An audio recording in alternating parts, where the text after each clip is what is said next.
ढूंढ लिया इस दुनिया में, कोई तुझ जैसा मिल पाया ना। धन्य सुदामा गरीबी में भी स्वाभिमान घटाया ना।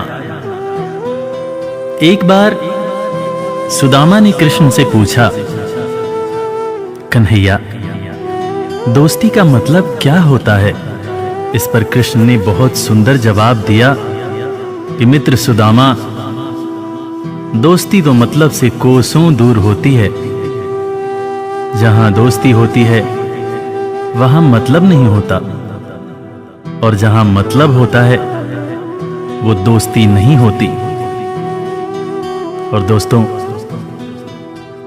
इस दुनिया को सच्ची दोस्ती का मतलब कृष्ण और सुदामा की दोस्ती ने ही बताया था कि कैसे एक दोस्त के बिना कुछ कहे दूसरा दोस्त उसके अंतर्मन की बातें जान जाता है।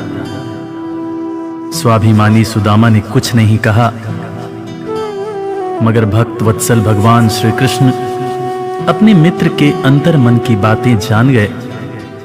और इसीलिए तो कहते हैं कि भक्त के अंतर मन की बातें जाने कृपा निधान।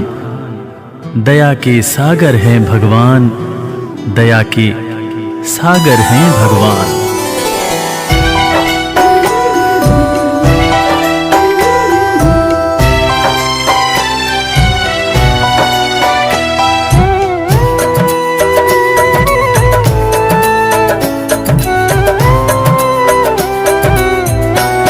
दया के सागर हैं भगवान, दया के सागर हैं भगवान। दया के सागर हैं भगवान, दया के सागर हैं भगवान।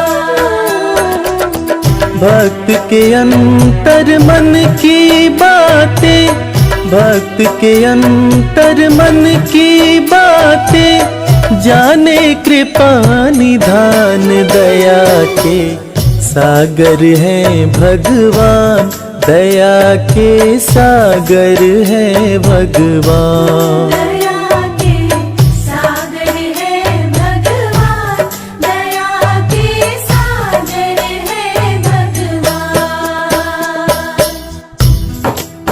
गरीबी से बेहाल सुदामा की पत्नी सुशीला एक दिन सुदामा से कहने लगी, देखो जी, घर में बच्चे भूखे हैं,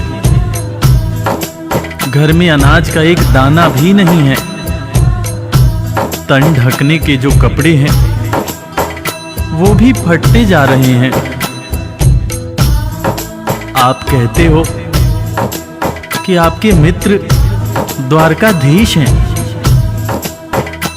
एक मित्र के राजा रहते हुए दूसरा मित्र अगर दुख झेले तो लानत है ऐसी मित्रता पर। आप अपने दोस्त के पास जाते क्यों नहीं? अरे अगर वो चाहें तो हमारी सारी समस्याएं एक पल में दूर हो जाएंगी।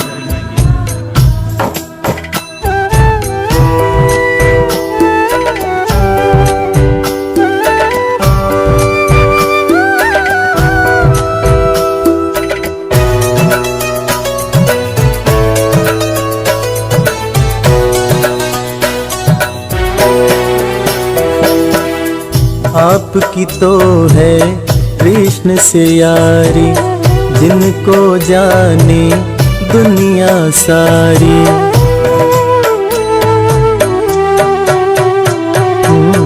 आपकी तो है कृष्ण से यारी, जिनको जाने दुनिया सारी। मित्र के पास में जाते नहीं हो, हाल क्यों अपना सुनाते नहीं हो। सारी समस्याओं का होगा, सारी समस्याओं का होगा पल में समाधान। दया के सागर हैं भगवान, दया के सागर हैं भगवान। दया के सागर हैं भगवान, दया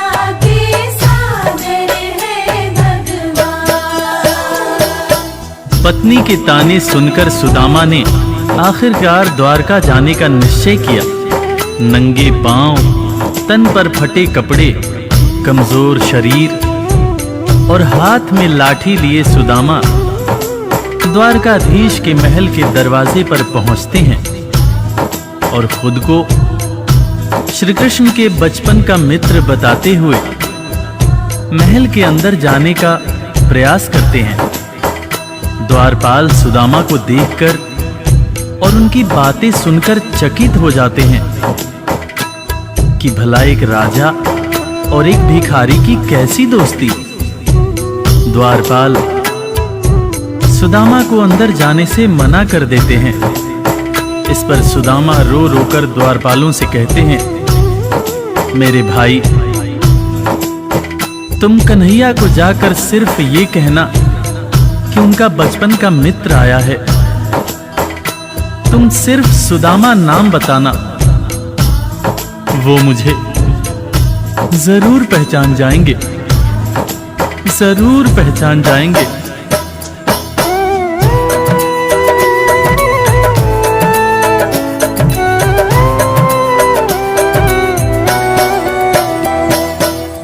विप्र सुदामा द्वारकाए, द्वारपाल से अरज लगाए।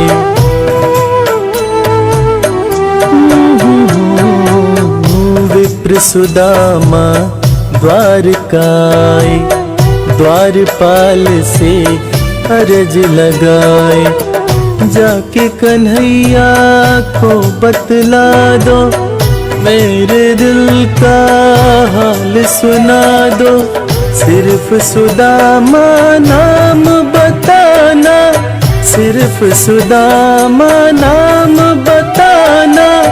जाएंगे पहचान, दया के सागर है भगवान, दया के सागर है भगवान। दया के सागर है भगवान, दया के सागर है भगवान।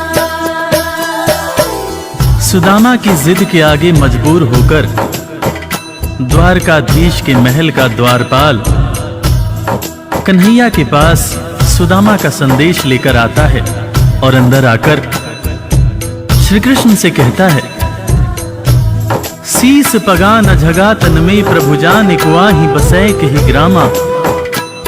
धोती फटी सिलटी दुपटी अरूपाय उपान की नहीं सामा। द्वार खड़ियो द्विज दुर्बल एक रह्यो चकिसों वसुधा अभिरामा। पूछत दीन दयाल को धाम, बतावत आपनो नाम सुदामा। द्वारपाल के मुंह से सुदामा का नाम सुनते ही श्री कृष्ण नंगे पांव महल के दरवाजे की तरफ दौड़ लगाने लगते हैं। महल के सारे लोग यह देखकर चकित हो जाते हैं कि आखिर ये कौन आया है जिसको देखने के लिए स्वयं द्वारकाधीश दौड़े जा रहे हैं। श्री कृष्ण की आंखों से आंसुओं की धार धारा प्रवाह बह रही थी, और बहे भी क्यों ना, आखिर उनके बचपन का मित्र सुदामा जो आया था। कन्हैया महल के दरवाजे पर पहुंचते हैं और सुदामा को सीने से लगाकर भाव विभोर होकर रोने लगते हैं। अपने संग में सुदामा को महल के अंदर लाते हैं और अपने साथ अपनी बराबरी में सुदामा को बिठाकर अपने आंसुओं से अपने बचपन के मित्र सुदामा के पांव पखारते हैं। इसीलिए तो कहते हैं कि दोस्त हो तो कृष्ण जैसा, दोस्त हो तो कृष्ण जैसा।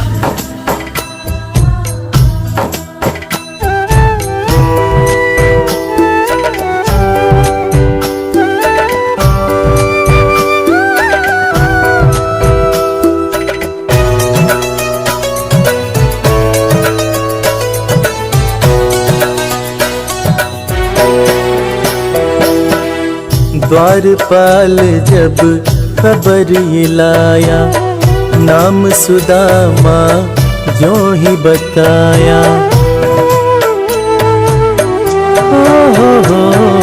हो द्वारपाल जब खबर ये लाया, नाम सुदामा जो ही बताया।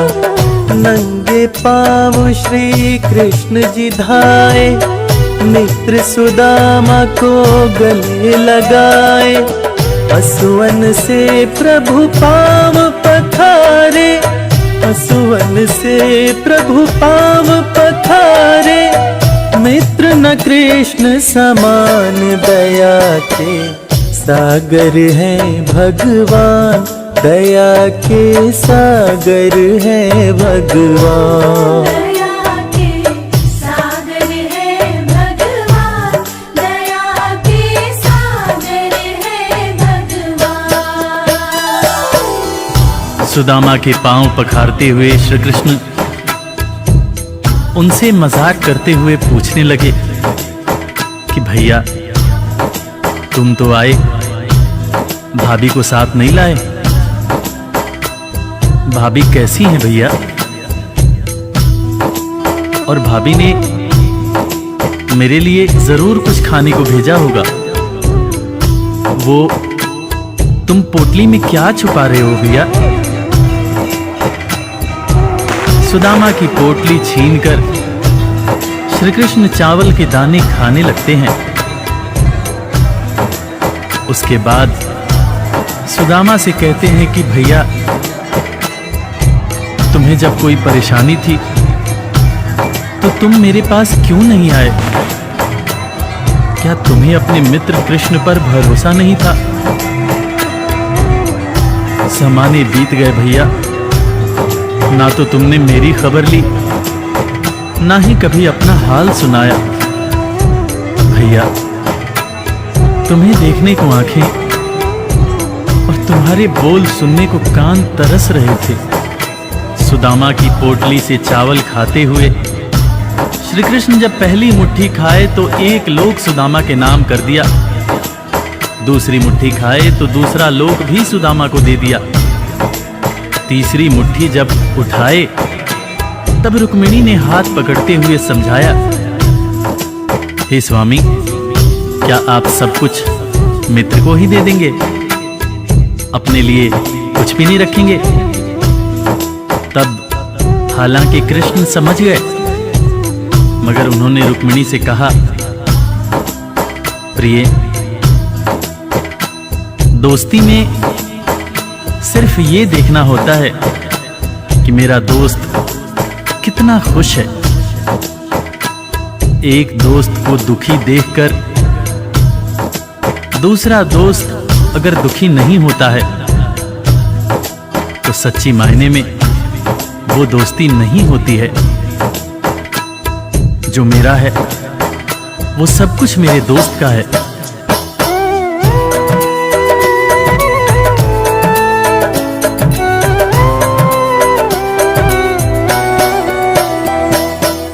संग सुदामा के बैठे कन्हैया, पूछे भाभी कैसी है भैया।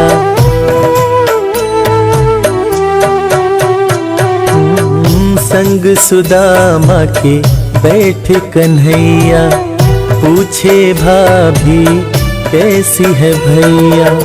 क्यों न सुधी मेरी ले पाए, इतने बरस तुम कहाँ बिताए। तुम्हारे दरस को तरसे नैना, तुम्हारे दरस को तरसे नैना।